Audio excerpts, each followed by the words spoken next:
السلام عليكم، مساكم بالخير. 2016 تاهو ال تي زد. فقط اللي حصل معاه انه عبى بنزين في محطة ومشيت مسافة وطفيت السيارة وما عاد اشتغلت.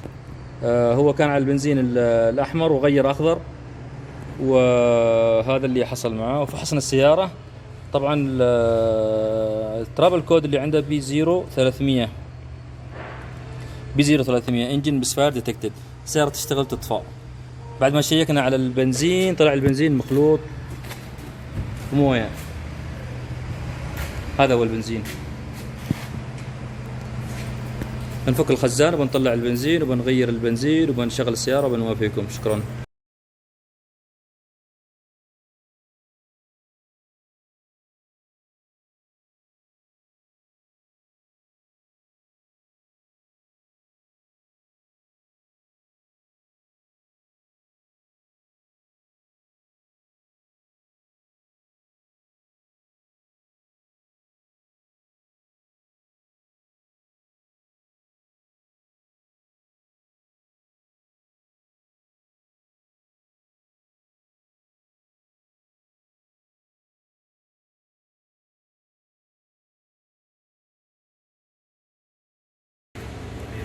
طبعا هذه السيارة بعد تغيير البنزين، تنظيف التانكي وتغيير البنزين، تم التشغيل الحمد لله.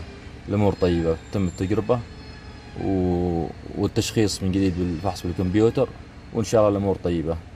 المشكلة طبعا هي خلط موية مع بنزين من المحطة. شكرا.